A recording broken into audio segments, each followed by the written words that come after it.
doing that and answering some questions and showing you the PowerPoint presentation and some demonstrations I had for you. So yesterday, if you were watching me, you had the fun of watching me only for 33 minutes talk about buying a home. So now I have some presentations for you, and let's get to it.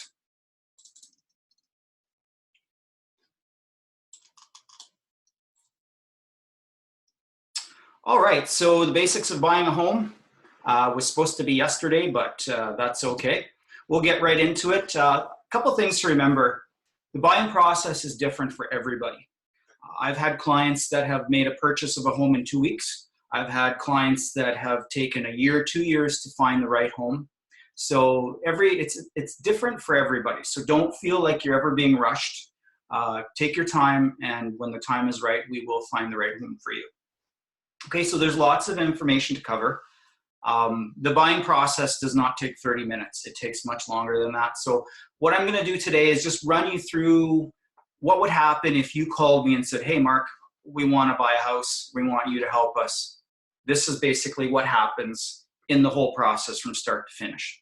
Ask questions. If you have any questions to ask, don't be afraid to talk to me, ask me on the text function, or give me a text at 1-306-641-9406. That would be fine as well. Now, the number one thing is the reason you use a realtor is so you do not get ripped off. My job is to find you the best price, a fair price, and take you through the process. So if you work with me, I always talk about keeping your ducks in a row, and definitely you need to have your ducks in a row. All right, so the first thing you want to do is, if you're thinking about buying a house, one thing you want to do is, why do I need to buy a home? All right, do I have a life change? Did you outgrow your old house, or maybe you need a smaller home? The next thing to ask is, do I have to sell the house that I'm living in? Okay, if that happens, there's more ducks we need to put in a row. You want to sell your house first before moving forward, so nobody's left homeless. If you're renting out there, is buying a better option than renting right now? How do I get out of my current lease? So a lot of things you need to ask yourself. And I always say that you see me a lot on social media and on YouTube and all that, doing videos. All conversations are confidential. So when you do work with me, it's confidential. So just to let you know on that, okay? All right, so let's look at a budget here. So if you're buying a house that's $200,000, we're gonna use the $200,000 range just to keep things even. If you're buying a home at that price, you're looking at a mortgage payment of about $900. Your taxes are about $200 a month. Your insurance is about $150, Sask Energy $80, Power $120, which gives you a total of $1,450. Now, if you look on the right-hand side, if you're renting a $200,000 home, you're usually paying around $1,300. Your Sask Energy and Power are the same, and I haven't put in your internet and telephone and all that because it's the same, no matter where you live, for a total of $1,500. So what happens is let's take a look in 5 years. Okay, I always ask my clients, are you sticking around Yorkton? If they're not sure if they should keep renting or if they should buy, of course, I'd love to sell everybody a house, but if you're not sure and you're not going to be around this area for more than maybe a year, then you may probably want to rent. So let's take a look after 5 years. And take you through the process. So if you're not sure. So if we look after 5 years, you owe the bank $174,000 after paying down your mortgage after 5 years. So that's $26,000 of equity that you've just made. And if you decide to sell your home at the same price or maybe more, you've made some money to go on to the next home. Now, if you look at renting a $200,000 home for 5 years, you would have paid $78,000 in rent that you will never get back. So you have to weigh the options. Some people love renting. They say they will never buy, and that's fine. And some people buy right away and say it's a great investment. So it has to work for you, and everybody's different. Okay, so there's no right or wrong, but I just wanted to show those numbers. All right, so your pre-qualification financing, this is probably the first thing you want to do before you start really going out there and looking at a lot of homes. You can definitely look at homes, that's no problem, but a pre-qualification gives you an idea of how much money you have to spend on a home. Okay, so go find a lender, and what I usually recommend is if you're using a lender, somebody that you've already been using for maybe your bank accounts, car loans, start there because you've done business already. I do not have a favorite lender, so I always like to spread the business around and find out where you are happy with first. Now, if you don't get positive results your first meeting, that's okay. When I first moved to Yorkton, I did not get a mortgage approval. I had too many student loans, so I had to go and pay off my student loans a bit before I got approved, and then I got approved. So sometimes you will get told no, so don't take that as the final answer.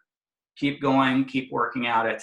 Try a different lending institution or a mortgage broker as well. So we work with mortgage brokers as well, and I'll get into that on a different topic because we could talk about banks and mortgage brokers all day. All right, so what I like to use is a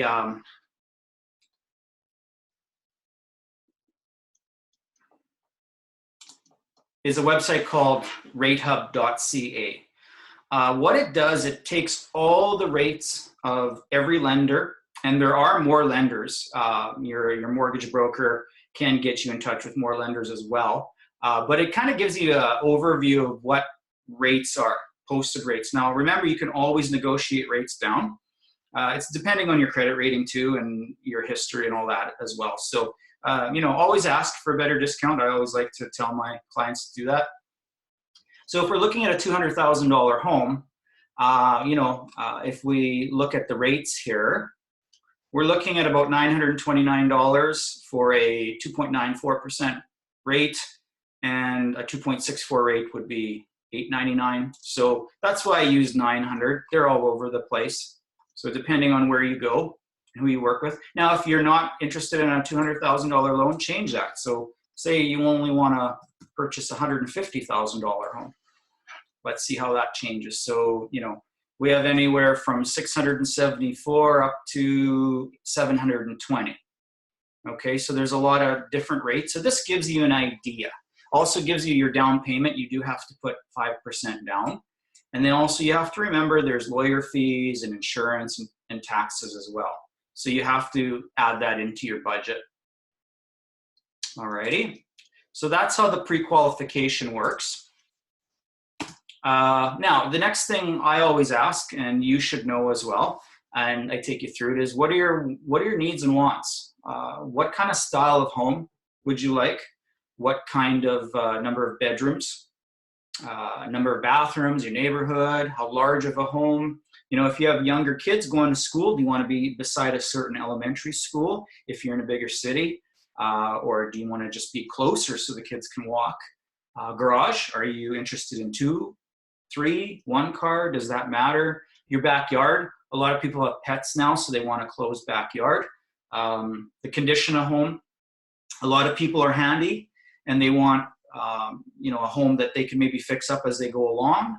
Or if you're not handy, you might want something that's totally done as well. So, there's a lot of questions to ask. And when we ask these questions, we start to get ideas of homes that would work for you.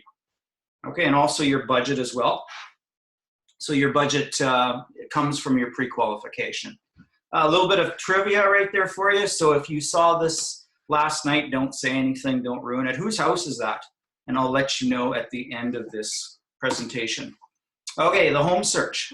So once you're pre-qualified and you kind of know what areas you want to be in, how many bedrooms, how many bathrooms, then you can really start looking at your searches. A lot of websites, if you type in Yorkton real estate, you're going to see pages and pages of websites. Some of those websites are wonderful, some of them aren't. They don't update their data on a regular basis. So the stuff that I'm giving you today, my recommendations, these are sites that update their data hourly. Okay, so realtor.ca, you can download the app. I love this app. I use it more than our own app.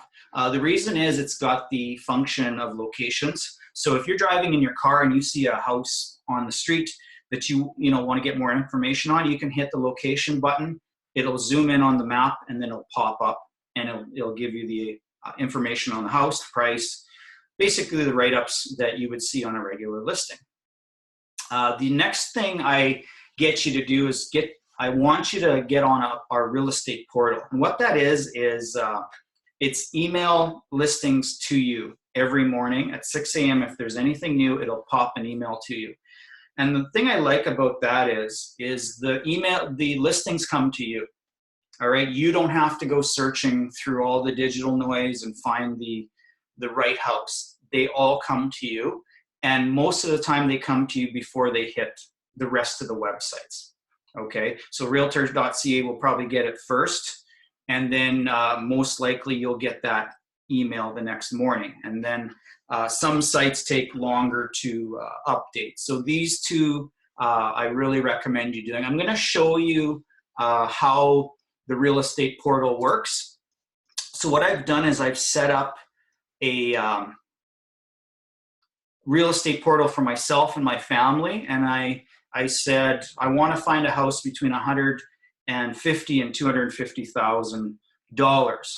I want 3+ bedrooms. I want 2+ bathrooms. I want a certain size. So what happens is you get this email link.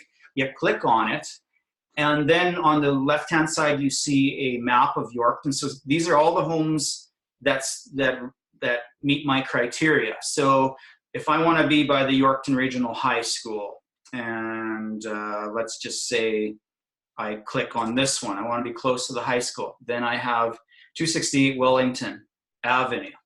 And to the right, all of a sudden, that listing shows up.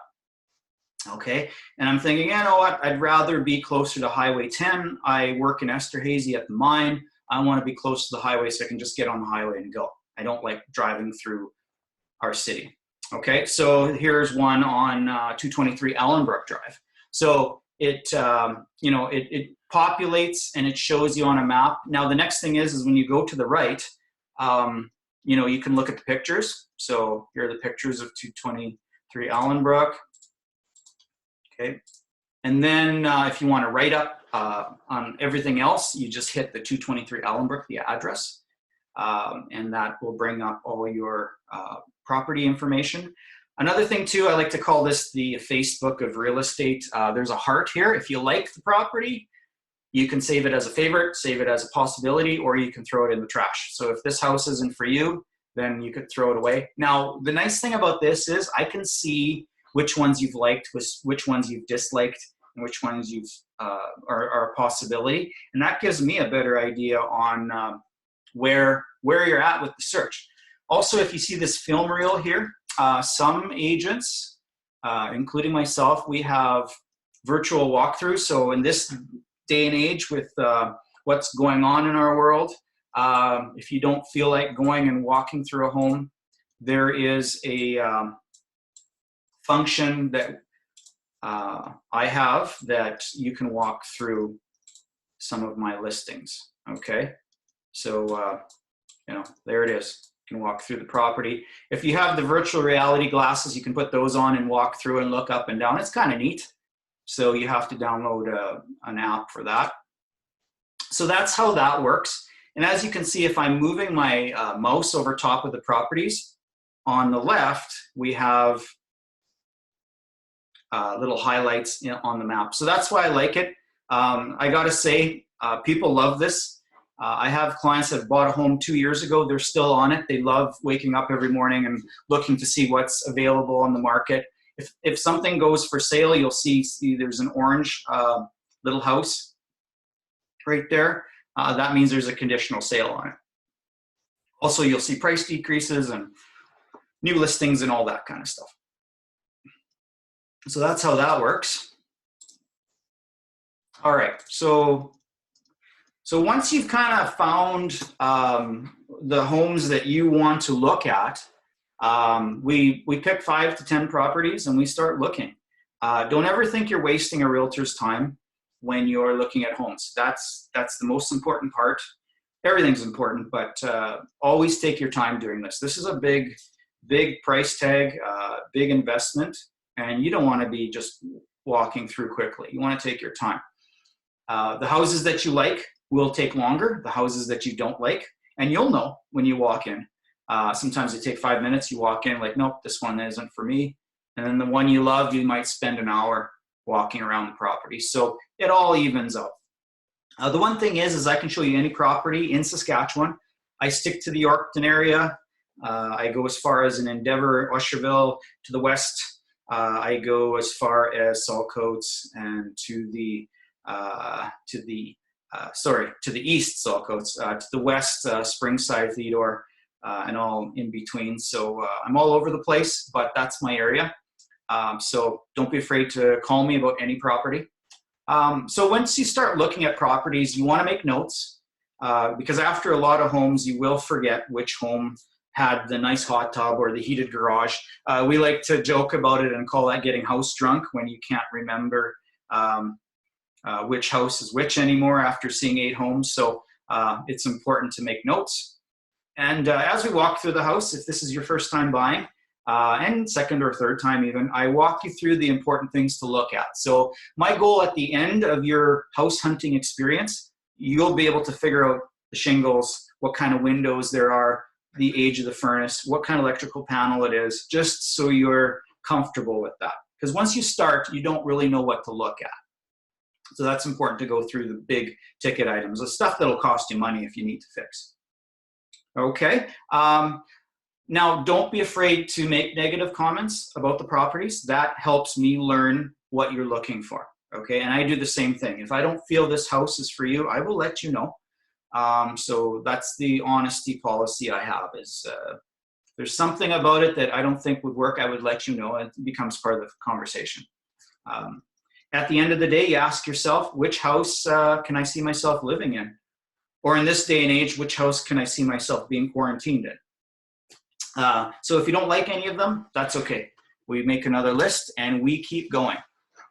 All right, so the next thing is you found the one. You found the house that you love and you want to make an offer on. The next thing I would recommend you doing is do a second or even a third showing on the house, or I put homes there because sometimes you want to break it down to 2, the last 2, and have a good look at 2 and have a good feel. And honestly, you're going to know which house works for you. You'll just get that feeling, I promise you. Try going at a different time of day. So if you've gone in the morning all the time, maybe go in the evening. That'll give the dynamic of your neighbors in the evening. What's the neighborhood like? You know, what are your neighbors like? You know, you might see them in the backyard and that. So that's one thing a little tip to use. And also ask for the property condition disclosure statement. And what that is a statement on the property. It's your first line of defense for your home inspection. It covers major issues that maybe have happened. In 2010, 2014, we've had a lot of flooding. So a lot of homes in Yorkton did flood. So we want to find out what was done to fix the problem. So most homes have issues, even brand new homes have issues. So it's important to do that. Now, that's just your first line of defense. We still recommend you doing a home inspection. And we'll talk about that right away. All right, so we get to the offer. You want to sit down and you want to write an offer. And it takes about an hour to go through the full offer the first time. And that's just so you understand what you're signing and, you know, where you're putting your initials and why and all that kind of stuff. So it's important we do that. We also go through comparable sales in the area. So remember I said I keep your ducks in a row. I don't want you to overpay. That's why you have a realtor. Same thing. I go through the sales and say, okay, 123 Banana Street sold for $185,000. 123 Orange Street sold for $195,000. You know, and then we decide on a price that's fair, and that's how we determine a starting price. So that takes about 20 minutes to go through. All right, and we also discuss the mathematical and humanistic factors too. So part of the negotiation process, we can do all the math we can, but there's still a humanistic factor, meaning the seller will not maybe go that low, or there's other reasons for a different move-in date. So that's the humanistic part of it. That you know, the mathematics is just one part of the equation to come to a price. All right, offer conditions, the most important part of the offer. This protects you. The offer conditions there's three basic areas of a condition. The first one is financing. We must have approval from the bank to proceed. You want to do that first. And remember I said keeping your ducks in a row. That's important to do. Your inspections, it's highly recommended that you do an inspection. Now, there's different kinds of home inspections. There's the full home inspection, top to bottom, everything's done. That will cost you around $450. Now, additions, you could do a sewer line inspection if you want. That's around $150.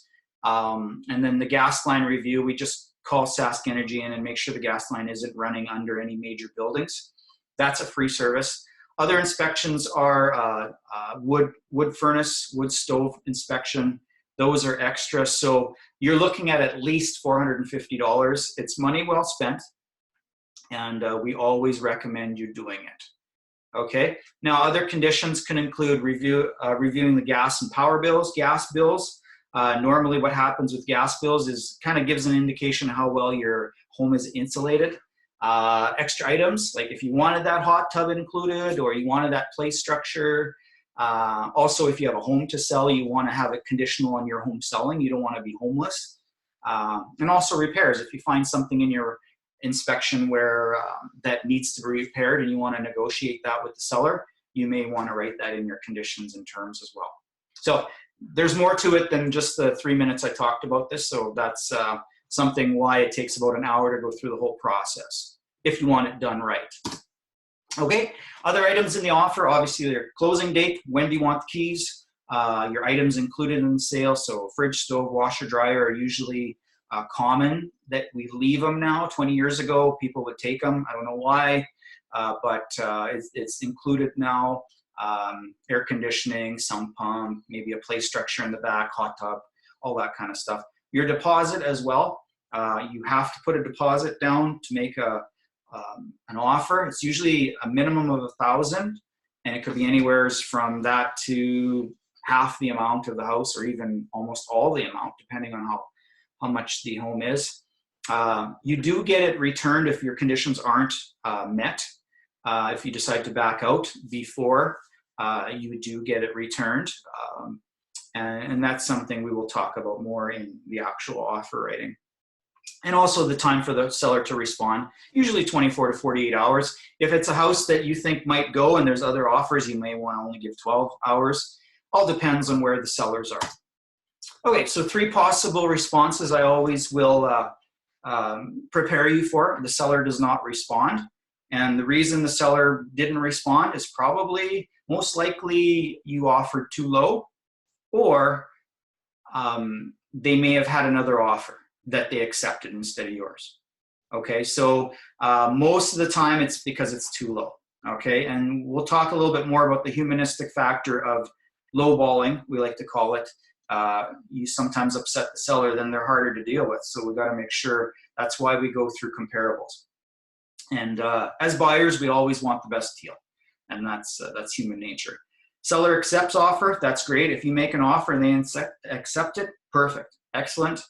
Most of the time we see some sort of a seller counter offer. Okay, and what that means is if I offered $175,000 on 123 Banana Street, and the owners come back and say, you know, this offer will not be accepted at 175, but we will accept 180. Then we have to have a conversation, is that going to work? If it doesn't work, you must make a new offer. You can't counter a counter offer in Saskatchewan. And it all has to be on paper too. You can't verbally go back and forth. Okay, so important that you understand that. Another thing that counter offers aren't just about money. It could be move-in date. The move-in date might not work for the sellers, or they may not want to give their hot tub or play structure or the Singer sewing machine. So, you know, there's a lot of things that may happen. Alrighty. All right, once you get an accepted offer, we begin to work on conditions. So everything gets sent to your bank. Now, remember, when your bank pre-approved you, they just gave you a pre-approval amount for money. So the next step is we got to get the bank to approve the sale of this house. So that usually takes 5 to 10 days. And we get that done, and we start our inspections. And if everything goes well with the inspections, we sign the forms, and the house is yours. It's a firm sale. Now, if something comes up with the financing or inspections, then we need to further negotiate. We may ask for more time. We may ask for something to get repaired. You know, that's the part of the negotiation process that, you know, I am trained in and I'm able to help you so it runs as smooth as possible. After the firm sale, that sold sign goes up. Excuse me. And then from there, we pick a lawyer to complete the transaction. Now, lawyer fees are different. It all depends if you've got a mortgage coming or if you're paying with cash or the price of the home, what time of the year it is, because you have to change your taxes and pay a certain amount of taxes. So it's best to get a quote from a lawyer on your specific transaction. We notify the lender of the good news, get the paperwork in, and we start organizing utility hookups. You get an email from me with a checklist of what you need to do, and you start organizing your people to start helping your move, book your moving van or trailer, and that's how that works. So on possession day, I meet you at the property, give you your keys. Hopefully by then I could shake your hand or give you a high five. And we do a short walk through the home, make sure everything is the way it is, making sure the washer and dryer is still there, that hot tub that you wanted is there, and the repairs were done correct. And then I leave you alone to enjoy your home. We check up on you once in a while to make sure you're okay, everything is good. And just to let you know, my services don't end after you get your keys. You may not want to see me again because we spent a lot of time, but I always check in with you just to make sure everything's good and all that kind of stuff. I'm always here to help you out. So lots of stuff we covered. So what you want to remember is these 3 steps. Okay, find your lender, get pre-qualified, get access to a real estate portal, call me, text me, get some answers, and get some real estate listings coming into your email, so you can start looking, do some drive arounds, all that kind of stuff, and then start your real estate live viewings. So those are the 3 things you have to do now. The other stuff will happen along the way. And like I said before, everybody has a different path to finding a home. So, you know, it may take longer, it may take less time. So everybody is different. All right. Thank you for watching and attending. I really appreciate it. So that house that you saw at the beginning was Elvis Presley's home, Graceland. If you've, when we get to travel again, probably one of the best trips I've ever been on. There's so much, if you're into music, there's so much music history in Memphis and Nashville. Definitely great to see. If you're a rock and roller, if you're a country fan, if you're blues, if you're jazz, there's so much. There's been a song written about every river and valley and road in Tennessee. So definitely worth going to see. All right, let's go with some questions. If anybody has any questions. Right now, I know this.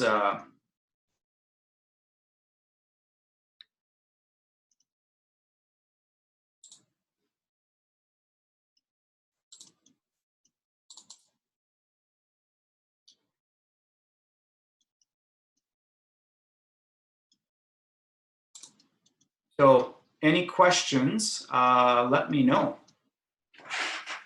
You can call me 1-306-641-9406, or you can email me, check my website out. It's right now it's still being under construction. I'm getting a brand new website put together and all that kind of stuff. So yeah, if you have anything else, please let me know. Thank you so much for watching, and if there's anything I could do, please let me know. Anyways, thanks again. Take care, And as always, give me a call or text, and I'd be happy to help you out.